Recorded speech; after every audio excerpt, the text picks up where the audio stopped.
The autumn rain hammered against the tall windows of Raven's Hollow Castle as Maria Elena wiped down the marble floors of the grand hallway.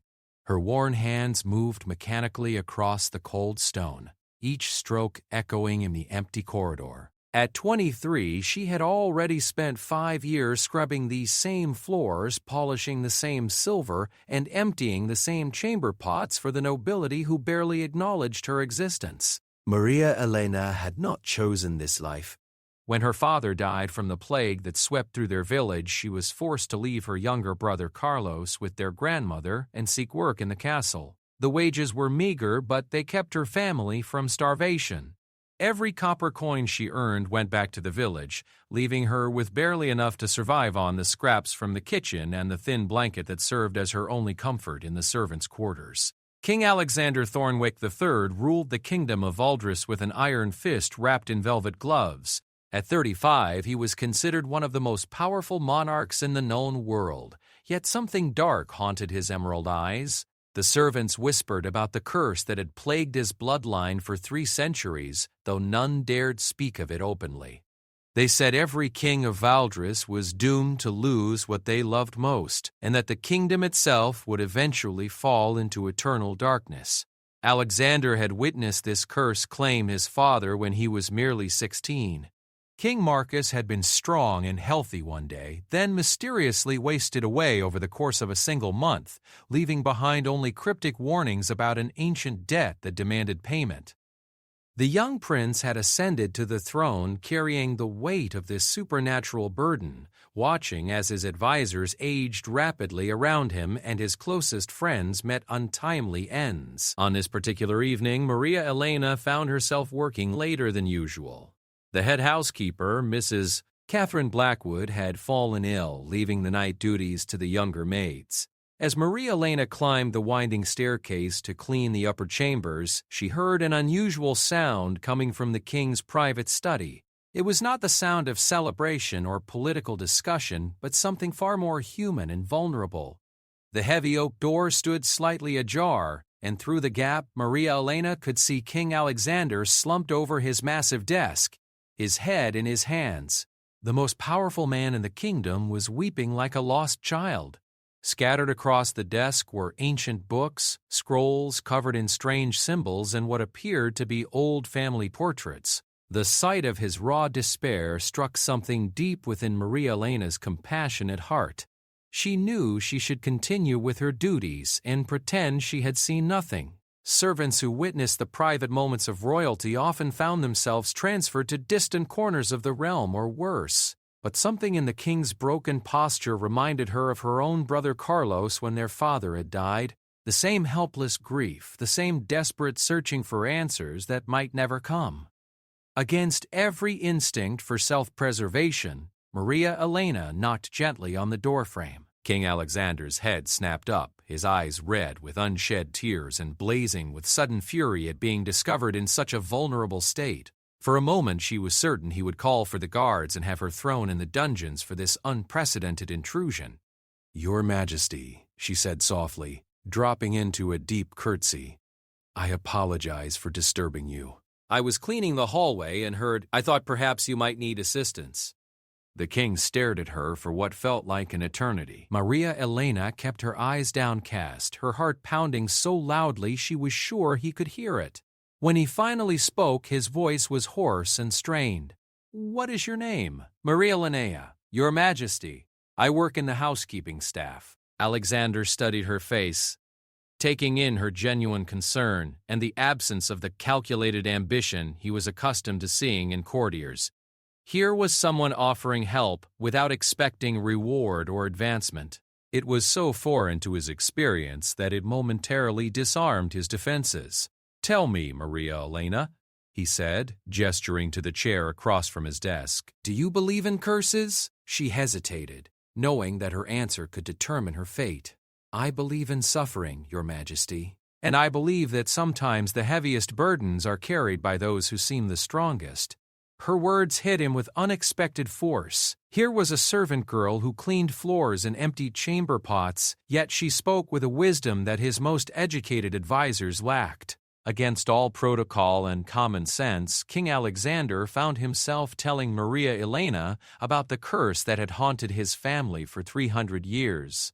He told her about his ancestor, King Edmund the Bold, who had betrayed a powerful sorceress named Morgana Nightshade after she had saved his kingdom from invasion. Edmund had promised Morgana anything she desired in exchange for her help, but when she asked for his hand in marriage, he had laughed and cast her out of the court. In her fury, Morgana had cursed the Thornwick bloodline, declaring that every king would lose what they held most dear until one learned the true meaning of sacrifice and love. As the hours passed, Maria Elena listened without judgment while Alexander recounted the tragic deaths of his predecessors. His great-grandfather had watched his kingdom burn in civil war. His grandfather had lost his wife and children to a mysterious plague. His father had simply wasted away, consumed by an inexplicable sorrow that no physician could cure. And now Alexander himself lived in constant fear, afraid to love anyone too deeply, afraid to trust completely, knowing that the curse would eventually claim whatever brought him joy. "I have spent years researching this curse," Alexander said, his voice barely above a whisper. "I have consulted with scholars, mystics, and healers from every corner of the known world. They all say the same thing: only true love and genuine sacrifice can break Morgana's spell. But how can a man cursed to lose everything he loves ever find such a thing?" Maria Elena looked at the broken man before her and saw not a king but a human being trapped by circumstances. She thought of her own sacrifices, how she had given up her dreams of marriage and motherhood to support her family, how she had chosen love over personal happiness time and again. "Perhaps, Your Majesty," she said carefully, "the curse has made you look for love in the wrong places. Maybe true love isn't something grand and dramatic that announces itself with trumpets and ceremonies. Maybe it's something quiet and steady that grows in unexpected soil." Their conversation continued until the first rays of dawn crept through the windows. By the time Maria Elena finally returned to her duties, something had shifted between them. The king had shared his deepest fears with a woman he barely knew, and she had offered him something no one else had given him in years: unconditional understanding without expectation of reward. Over the following weeks, Alexander found himself seeking out Maria Elena's company. He would appear in whatever section of the castle she was cleaning, initially under the pretense of inspecting the work, but gradually becoming more honest about his desire for her straightforward conversation and gentle wisdom. The court began to whisper about the king's strange interest in a common servant girl, but Alexander found that he cared less and less about their opinions. Maria Elena, for her part, began to see past the crown and royal bearing to the lonely man underneath. She witnessed his genuine concern for his people when he thought no one was watching, saw how he worried about the burden of leadership and the lives affected by his decisions. She watched him struggle with the weight of the curse, trying to govern effectively while protecting himself from the pain of inevitable loss. Their relationship deepened in small moments stolen between official duties and servant obligations. Alexander would find excuses to visit the parts of the castle where Maria Elena worked, and she would share stories of life in the villages, helping him understand his subjects in ways his advisors never could. She told him about her brother Carlos, who dreamed of becoming a blacksmith, and about her grandmother, who had taught her that true strength came from helping others, even when you had little to give. In return, Alexander shared his own dreams and fears, speaking of his desire to be a just ruler and his terror that the curse would destroy his kingdom. He revealed his loneliness, surrounded by people who wanted things from him but never simply wanted to know him. Maria Elena became his sanctuary from the performance of kingship, the one person with whom he could simply be Alexander rather than His Majesty. The castle staff began to notice changes in their king. He seemed less burdened, more present in his daily responsibilities. His temper, once quick to flare during council meetings, became more controlled. He started making visits to the villages personally, something he had avoided for years out of fear that his curse might somehow spread to his subjects. The transformation was subtle but unmistakable to those who served him closely. But even as their connection grew stronger, both Alexander and Maria Elena were painfully aware of the impossibility of their situation. She was a servant without family name or fortune, and he was a king whose marriage was a matter of state policy. More importantly, the curse hung over them like a sword suspended by a thread. The closer Alexander allowed himself to become to Maria Elena, the more he feared that she would become the next victim of Morgana's ancient vengeance. Winter arrived early that year, bringing with it a harsh cold that seemed to seep into the very stones of the castle. The kingdom faced food shortages as crops failed across the realm, and Alexander found himself dealing with increasingly desperate advisors who urged him to consider marriage alliances with neighboring kingdoms that might provide aid. The pressure of leadership, combined with his growing feelings for Maria Elena and his terror of what the curse might do to her, began to take its toll on the young king. It was during one of the worst storms of the season that fate forced their relationship to a crucial turning point. Maria Elena had been assigned to tend the fire in Alexander's chambers during the night, as the regular servant had taken ill. She found the king pacing before the massive fireplace, a letter crumpled in his fist and his face dark with anguish. "What troubles you, your majesty?" she asked softly, setting down her bucket of wood and coal. Alexander turned to her with eyes full of pain and resignation. "The council has given me an ultimatum. I must choose a bride within a fortnight, or they will begin proceedings to declare me unfit to rule. They say the kingdom needs an heir, and that my eccentricities have gone on long enough." The words hit Maria Elena like a physical blow, though she had known this moment would come eventually. Kings did not remain unmarried forever, and certainly not for the sake of servant girls. She managed to keep her voice steady as she responded. "Then you must choose wisely, your majesty. The kingdom's future depends on it." Alexander stared at her, seeing the carefully controlled pain in her dark eyes and feeling his heart break at her selfless response. Here was a woman who would sacrifice her own happiness for his greater good, who put duty before desire even when it cost her everything.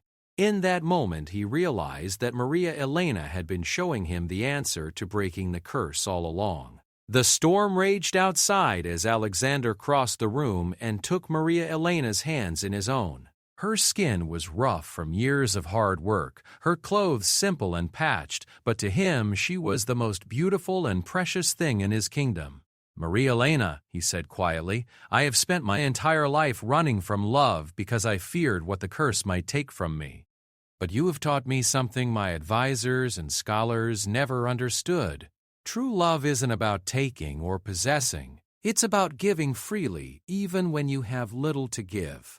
It's about sacrifice that comes from the heart, not from obligation." Tears began to roll down Maria Elena's cheeks as she understood what he was telling her.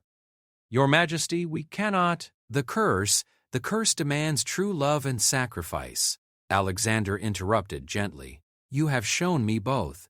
You sacrifice for your family, for your duties, and now you would sacrifice your own feelings for what you believe is my good. And I—" He paused, gathering courage for words that could change everything or destroy them both. "I love you, Maria Elena, not because you are convenient or beneficial to my reign, but because you are good and kind and real in a world that has given me very little of any of those things." The declaration hung between them in the flickering firelight, both terrifying and liberating.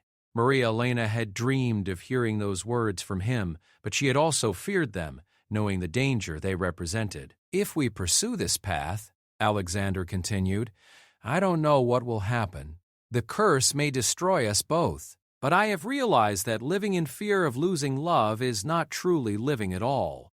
I would rather face whatever comes with you by my side than spend the rest of my life alone and safe." Maria Elena looked into his eyes and saw not a king making a political calculation, but a man offering her his heart despite the potential cost. She thought of all the sacrifices she had made in her life and realized that this moment called for perhaps the greatest sacrifice of all, the sacrifice of her fear. "Then we face it together," she whispered and allowed him to pull her into his arms. Their first kiss was gentle and desperate, flavored with tears and the salt of years of loneliness. Outside, the storm began to calm, as if the very weather sensed the significance of what had just occurred. Neither of them knew what the morning would bring, but for this one night, they had chosen love over fear and truth over safety. The kingdom's choice. Dawn broke gray and uncertain over Raven's Hollow Castle, but within the royal chambers something extraordinary had occurred during the long winter night. As the first light filtered through the heavy curtains, Maria Elena stirred in Alexander's arms, momentarily disoriented by the silk sheets and warmth that surrounded her. For 23 years she had awakened on a thin straw mattress in the servants' quarters, and this luxury felt like a dream from which she might be cruelly awakened at any moment. Alexander was already awake, watching her with an expression of wonder and terror. In the cold light of morning, the magnitude of what they had done began to settle upon them both. He had essentially declared his intention to marry a servant girl, defying centuries of royal tradition and potentially triggering a constitutional crisis that could tear his kingdom apart. She had accepted the love of a king, knowing that it might cost them both everything they held dear. "Do you regret it?" Alexander asked softly, his fingers tracing the line of her jaw. Maria Elena considered the question seriously. She thought about her brother Carlos, who was counting on her wages to survive. She thought about the comfortable anonymity of her former life, where her greatest worry was completing her daily tasks satisfactorily. She thought about the enormous responsibilities that would come with loving a king and the hatred she would face from those who believed she was reaching above her station. "No," she said finally, "whatever comes next, I will never regret choosing love." Their moment of peace was shattered by urgent knocking at the chamber door. Sir Geoffrey Blackthorne, the king's personal advisor and oldest friend, called out with barely controlled panic in his voice, "Your Majesty, you must come quickly. The council has convened an emergency session. There are rumors that require your immediate attention." Alexander and Maria Elena exchanged glances, understanding immediately that their secret had somehow been discovered. The castle had eyes and ears everywhere, and servants who cleaned the halls often knew more about the private affairs of the nobility than the nobility themselves suspected. "Give me a moment to dress," Alexander called back, his voice steady despite the turmoil in his eyes. He turned to Maria Elena and took her hands firmly. "Whatever they say about you in there, whatever accusations they make, remember that none of it changes what I feel for you or what I have decided." Maria Elena nodded, though her heart was hammering with fear. She had grown up hearing stories about nobles who took servant girls as mistresses and then discarded them when it became inconvenient. Despite Alexander's declaration of love, she could not entirely banish the voice in her head that whispered he might choose his crown over her heart when forced to make the choice publicly. As Alexander prepared to face his council, Maria Elena slipped back to the servants' quarters through hidden passages she had learned during her years of service. She was met by her friend Rebecca Martinez, another housemaid who had been like a sister to her since they had both started working at the castle. "Maria, where have you been?" Rebecca whispered urgently. "Mrs. Blackwood has been looking everywhere for you, and there are terrible rumors spreading through the staff. They say you spent the night in the king's chambers, and that he has declared his intention to make you his queen." The words sounded impossible when spoken aloud, like something from a children's fairy tale rather than harsh reality. Maria Elena sank onto her narrow bed, suddenly overwhelmed by the enormity of what she had stumbled into. "It's true, Rebecca. He says he loves me, and I love him too. But I don't know what that means for either of us." Rebecca stared at her friend with a mixture of amazement and terror. "Maria, you don't understand what you've gotten yourself into. The nobles will never accept a servant girl as their queen. They'll say you seduced him with witchcraft or that you're not really in love but only seeking power and wealth. They'll destroy you to protect their own positions." Even as Rebecca spoke these harsh truths, both women could hear the commotion beginning to build throughout the castle. Servants rushed through the corridors carrying messages, their faces grim with the knowledge that momentous events were unfolding. The very air seemed to crackle with tension and anticipation. Meanwhile, in the Grand Council chamber, King Alexander faced the full fury of his assembled nobles. Duke William Ashworth, the most powerful man in the kingdom after the king himself, stood at the head of a long table surrounded by the angry faces of lords and ladies who had built their lives on the predictable structure of royal tradition. "Your Majesty," Duke Ashworth began, his voice dripping with barely concealed disdain, "we have received reports of behavior that is not only inappropriate but potentially catastrophic for the stability of your reign. Is it true that you have been conducting an affair with a servant girl named Maria Elena?" Alexander had spent years learning to control his expressions during political negotiations, but he made no effort to hide his resolve now. "I have developed feelings for Maria Elena, yes, but I would hardly characterize our relationship as an affair. My intentions toward her are entirely honorable." A ripple of shocked murmurs ran around the table. Lady Catherine Somerset, one of the most influential women at court, spoke up with ice in her voice. "Honorable intentions toward a servant? Your Majesty, surely you cannot be suggesting what we think you are suggesting. The crown cannot be joined to a woman of no birth, no education, no understanding of statecraft or diplomacy. It would be the ruin of everything your ancestors built. My ancestors built a kingdom cursed by their own pride and cruelty," Alexander replied firmly. "Perhaps it is time to try a different path. You speak of curses as if they were real things rather than superstitious nonsense used to explain unfortunate coincidences. Even if we entertain such folly, do you think marrying a peasant girl will somehow improve the situation? You will make yourself a laughingstock to every neighboring kingdom. Our enemies will see weakness. Our allies will question our judgment. And our own people will lose respect for the crown. Our people might appreciate a queen who understands their struggles because she has lived them," Alexander countered. "Maria Elena knows more about the real needs of this kingdom than anyone sitting at this table." The debate continued for hours, growing more heated as positions became more entrenched.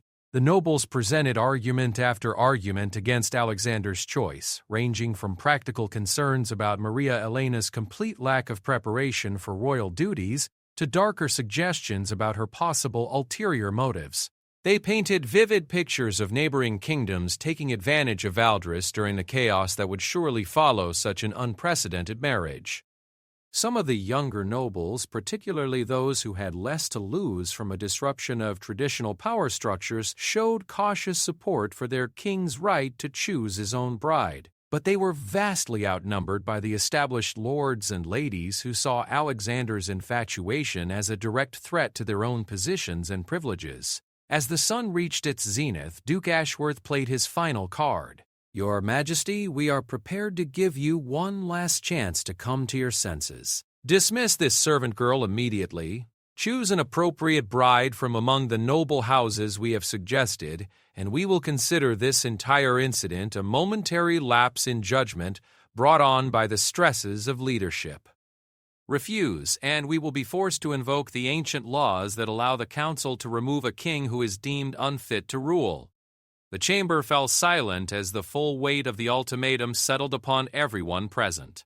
Alexander had always known this moment might come, but he had not expected it to arrive in defense of love rather than over some matter of state policy or military strategy. "You would remove your rightful king because he chooses to marry for love rather than political convenience?" Alexander asked quietly. "We would remove a king who has lost his ability to put the needs of his kingdom above his personal desires," Duke Ashworth replied coldly.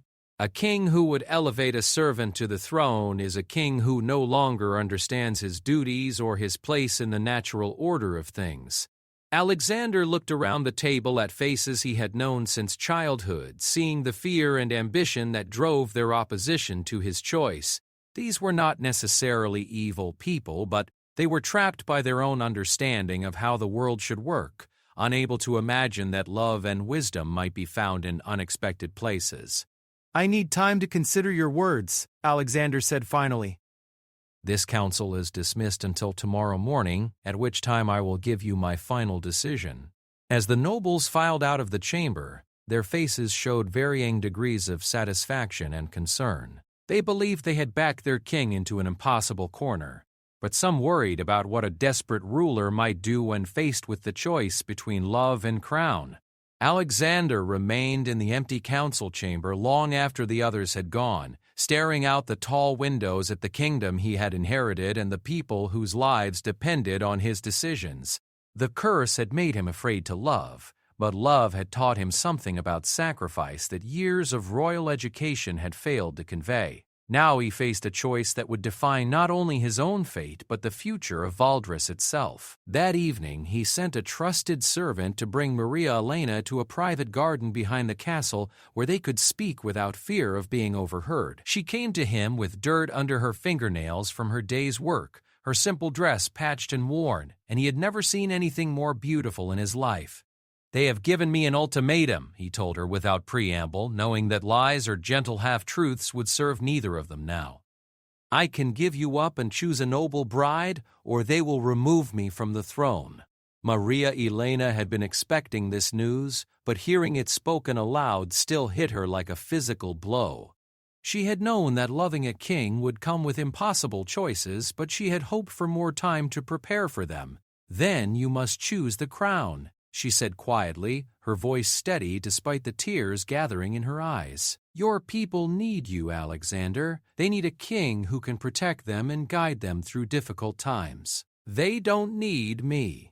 Alexander stepped closer to her, taking her hands in his and feeling the calluses that spoke of years of honest work. "You're wrong about that. They need exactly what you offer: compassion, understanding, and the kind of wisdom that comes from real experience rather than theoretical education. But more than that, I need you. You have taught me what it means to love without fear, to sacrifice without resentment, to choose courage over safety. But if choosing me costs you the throne, then perhaps the throne was never truly mine to begin with," Alexander interrupted gently. "Perhaps a crown that can only be kept through fear and compromise is not worth wearing." They held each other in the garden as darkness fell around them, both understanding that whatever choice Alexander made would change their lives forever. If he chose Maria Elena, they would face exile and the collapse of the kingdom they both loved. If he chose the crown, they would be separated forever, but Valdres would continue under his wise leadership. As they stood there together, neither of them noticed the strange shimmer in the air around them, or the way the dying flowers in the garden seemed to lift their heads toward the starlight. The curse that had haunted the Thornwick line for 3 centuries was stirring, recognizing something it had long awaited but never quite found. In the distance, thunder rumbled despite the clear sky, and in an abandoned tower at the edge of the kingdom, an ancient sorceress who had slept for 300 years began to stir from her supernatural slumber. Morgana Nightshade had waited centuries for a Thornwick king to truly understand love and sacrifice, and now that moment had finally arrived. The next morning would bring not only Alexander's decision but also the awakening of powers that had lain dormant since the original curse was cast. The kingdom of Valdres stood on the brink of transformation, though no one yet understood the forces that were beginning to gather like storm clouds on the horizon. As Alexander held Maria Elena beneath the stars, he made his choice with a certainty that surprised him. He had spent his entire life afraid of the curse, but love had taught him that some things were worth any risk. Tomorrow he would face his council, his kingdom, and whatever supernatural forces sought to shape his destiny.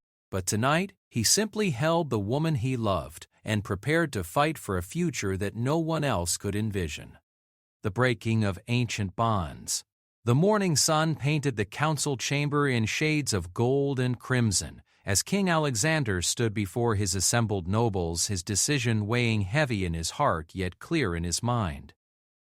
Maria Elena waited in a small antechamber nearby, her fate tied to words that had not yet been spoken but would echo through the ages. Neither of them knew that in the abandoned northern tower of the castle something ancient and powerful was awakening from centuries of patient slumber. Morgana Nightshade opened eyes that had not seen daylight since she had cast her curse upon the Thornwick bloodline 300 years ago.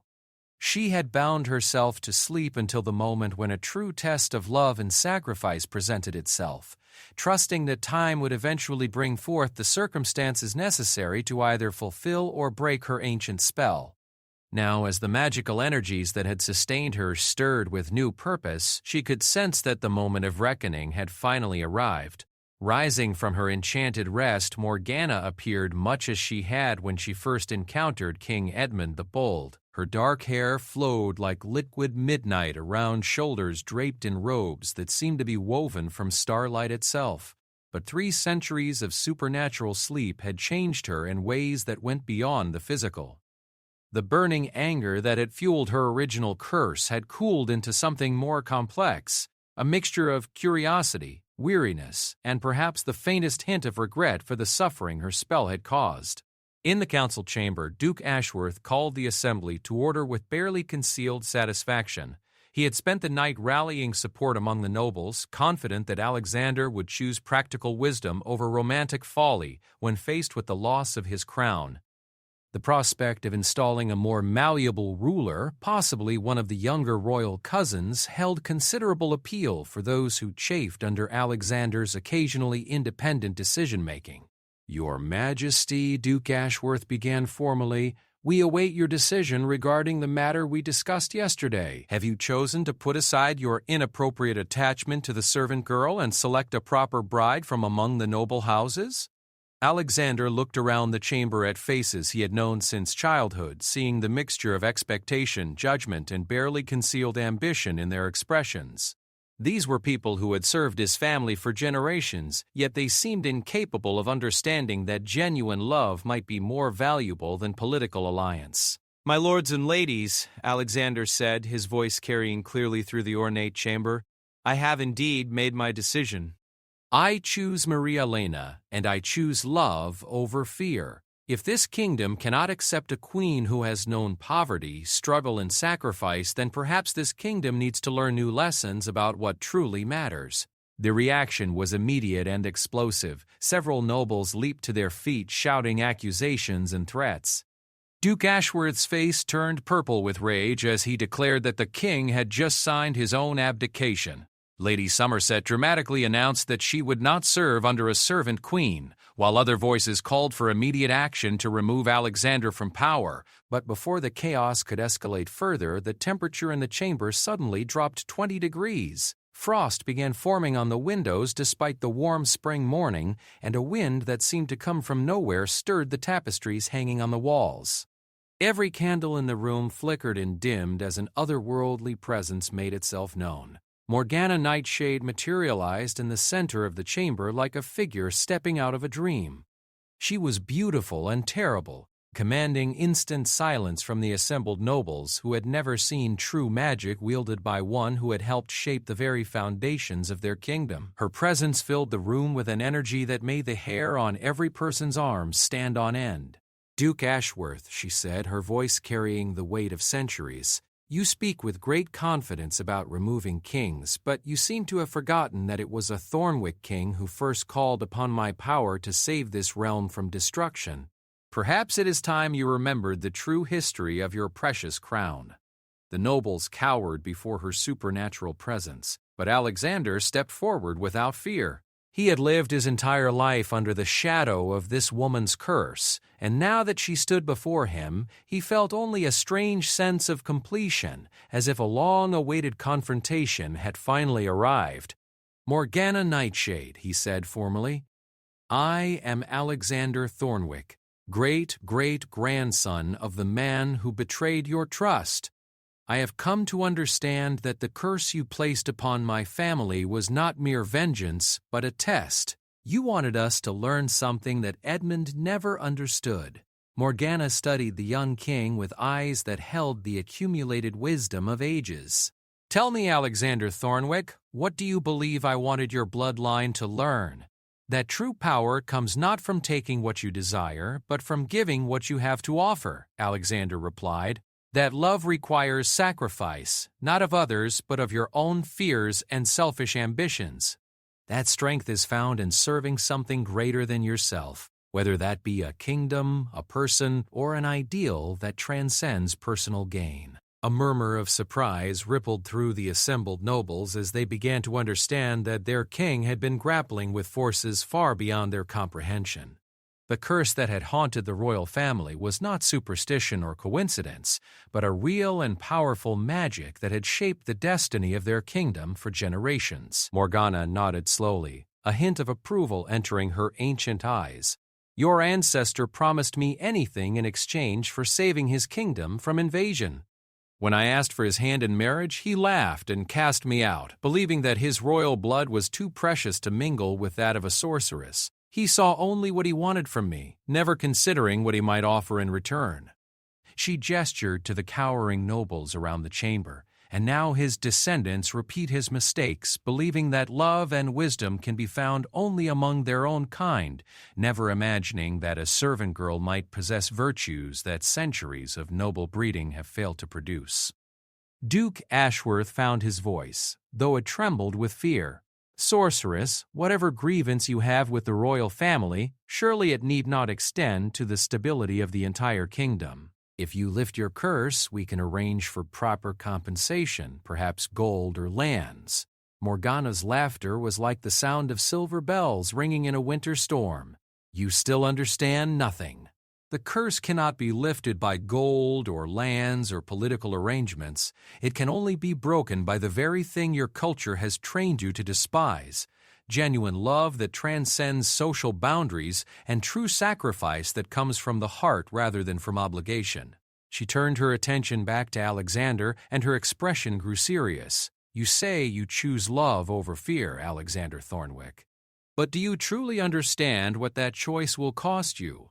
Your nobles speak truly when they say that neighboring kingdoms will see weakness in your marriage to a commoner. Enemies will test your borders, believing you are distracted by romance. Your own people may lose faith in a crown that breaks with tradition so dramatically. Are you prepared to sacrifice not only your comfortable life, but possibly the safety and prosperity of everyone you are sworn to protect? The question hung in the air like a blade suspended over Alexander's head. This was the true test that Morgana had waited 3 centuries to present, not just the choice to love someone beneath his social station, but the willingness to risk everything he held sacred for the sake of that love. Alexander looked toward the antechamber where he knew Maria Elena was waiting, then back at the sorceress who held his fate in her hands. If choosing love brings chaos to my kingdom, then I will work twice as hard to prove that love can also bring strength. If neighboring kings think me weak, they will learn otherwise when they see how fiercely I will fight to protect what I cherish. And if my people lose faith in me, then I will earn it back by showing them that a king who rules with love in his heart is capable of greater wisdom and compassion than one who rules from duty alone. Then gestured for Maria Elena to enter the chamber. The young woman stepped into the room with quiet dignity, showing no fear of the supernatural forces arrayed before her. She had heard every word through the thin walls, understanding that she was not merely the object of this test, but a participant in it. Maria Elena, Morgana said gently, you have heard what this man offers you, a crown that may prove to be a crown of thorns, a position that will bring you hatred and suspicion, a life of constant struggle to prove your worth to people who are determined to find you wanting. Knowing all this, do you still choose to stand beside him? Maria Elena looked at Alexander with eyes full of love and determination. I choose to stand beside him, not because he is a king, but because he is a good man who needs someone to share both his burdens and his joys. If that brings me suffering, then I will bear it gladly. If it brings our kingdom challenges, then we will meet them together.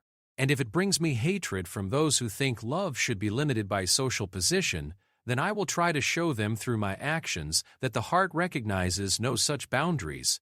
The words resonated through the chamber with a power that seemed to shake the very foundations of the castle. Morgana smiled for the first time in 300 years, and as she did, the supernatural cold that had filled the room began to give way to a warmth that felt like the first day of spring after an endless winter. For 3 centuries, Morgana announced, I have waited for a Thornwick to understand that true nobility comes not from birth, but from character, that genuine strength is found not in the power to command others, but in the courage to sacrifice for them. That real love requires the willingness to give up everything you think you want for the sake of something greater than yourself. She raised her hands, and the air around her began to shimmer with magical energy. Alexander Thornwick and Maria Elena, you have shown me what Edmund the Bold never could, that love is not about taking what you desire, but about offering what you have to give. You have chosen each other not for gain or convenience, but because your hearts recognize kindred spirits. You are willing to face uncertainty and hardship together rather than accept comfort and safety apart. The magic that had bound Morgana's curse for 3 centuries began to unravel, flowing through the chamber like visible streams of starlight. As the ancient spell dissolved, something extraordinary began to happen throughout the kingdom of Valdris. Crops that had been failing for years suddenly burst into abundant bloom. Rivers that had run muddy for generations cleared to crystal blue. The very air seemed to lighten, as if an oppressive weight that no one had quite recognized was finally being lifted. "The curse is broken," Morgana declared, "not because it has been defeated, but because it has been fulfilled. You have learned what my magic was always meant to teach, that the greatest power in the world is love freely given and sacrifice willingly made." As the supernatural energies dissipated, Morgana herself began to fade like morning mist touched by sunlight. But before she disappeared entirely, she offered one final gift to the couple who had succeeded where generations had failed. "Your love will face many trials in the years to come," she said, her voice already growing distant, "but it will endure because it is founded on truth rather than illusion, on giving rather than taking, on courage rather than comfort. Rule well, both of you, and remember that the greatest magic in any kingdom is the magic of hearts joined in common purpose." With those words, she vanished completely, leaving behind only the lingering scent of wildflowers and the profound silence of nobles who were still trying to comprehend what they had witnessed. Duke Ashworth was the first to recover his composure, though his earlier bluster had been replaced by a grudging respect for forces beyond his understanding. "Your Majesty," he said slowly, "it appears that we have all been part of something far greater than we realized. If this servant girl, if Maria Elena, has played a role in breaking a 300-year-old curse, then perhaps we have been looking at her with the wrong eyes." Other nobles began to murmur agreement, some genuinely moved by what they had witnessed, others simply recognizing which way the political wind was now blowing. Lady Somerset, ever practical, stepped forward and offered a formal curtsy to Maria Elena. "Your Majesty," she said, deliberately using the royal title for the first time, "perhaps you would allow those of us who serve the crown to help prepare you for the duties that lie ahead. There is much to learn about court protocol and state functions, but if you are willing to learn, we are willing to teach." In the days that followed, the kingdom of Valdris underwent a transformation that seemed to touch every aspect of life. The curse's breaking had not only removed the supernatural burden from the royal family, but had somehow lifted a spiritual weight that had pressed down on the entire realm for generations. Harvests were abundant, trade flourished, and neighboring kingdoms found themselves drawn to make alliances rather than plan invasions. Maria Elena proved herself worthy of the crown in ways that surprised even her supporters. Her understanding of common people's needs, combined with Alexander's training in statecraft, created a royal partnership that addressed problems previous generations of rulers had never even recognized. She established schools for children of all social classes, created programs to help families during times of hardship, and personally visited villages throughout the kingdom to understand the daily challenges faced by ordinary citizens. Alexander, freed from the fear that had haunted his family for centuries, became the kind of king he had always dreamed of being. His decisions were guided by wisdom rather than paranoia, his policies by compassion rather than mere duty. Together, he and Maria Elena created a court where merit mattered more than birth, where justice was tempered with mercy, and where love was recognized as a strength rather than a weakness. Years later, when their first child was born, a daughter they named Hope, the kingdom celebrated not just the arrival of a new heir, but the continuation of a royal line that had learned to value character over bloodline, substance over appearance, and love over fear. The story of the servant girl who became a queen spread throughout the known world, inspiring other rulers to question their own assumptions about power, nobility, and the true sources of strength. But in Valdres itself, Alexander and Maria Elena's love story was remembered not as a fairy tale, but as proof that the greatest magic in any kingdom is the magic that happens when two hearts choose to face the world together, whatever the cost might be. And in the gardens where they had once held each other while making impossible choices, flowers bloomed year-round in defiance of natural seasons, a lasting reminder that true love, like the best magic, creates its own miracles.